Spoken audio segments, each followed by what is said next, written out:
Ce monde, j'ai un peu l'impression que c'est le chaos. Le monde d'aujourd'hui, franchement, moi je trouve un peu triste. Parce que avec la guerre un peu partout dans le monde, Il y a des milliers de personnes qui meurent chaque jour et on ne donne pas assez de visibilité. l'Ukraine, la Palestine, le Congo. Je pense qu'il y a d'autres conflits aussi qui sont pas forcément médiatisés. Le monde de maintenant, il y a des hauts, des bas. J'ai l'impression qu'on vit dans deux mondes complètement différents, nous Européens et d'autres pays. Ça dépend des endroits.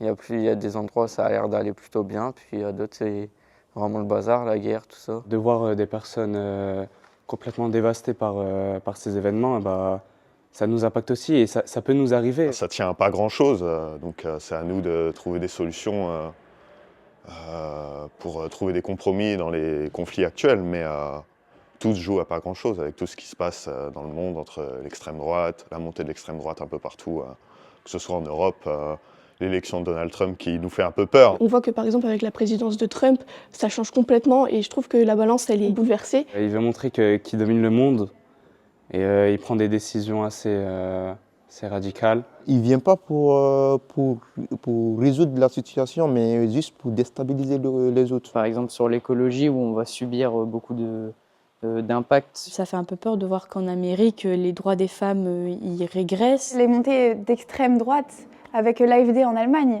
ça c'est encore plus symbolique parce que c'est le parti nazi qu'il y a eu en Allemagne.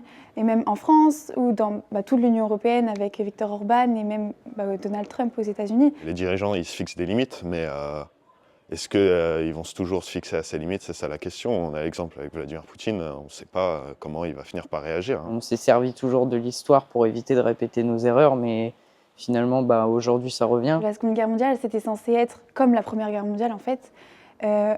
On devait se dire que vu le choc qu'il y avait eu, des camps de concentration, du nombre de morts, de tous les bombardements qui s'étaient passés, même la découverte des viols, etc. On n'a vraiment pas appris de nos erreurs et ça devrait vraiment changer pour le coup parce que faut pas que ça se transforme en gros conflit mondial, surtout avec l'arme nucléaire. Je pense que ça pourrait être vraiment dévastateur. C'est triste de se dire qu'il s'est déjà passé tout ça, qu'il y a des gens qui ont donné leur vie pour lutter, pour que nous les jeunes, enfin tout le monde, se rende compte de l'impact que ça a eu et qu'au final, tout recommence.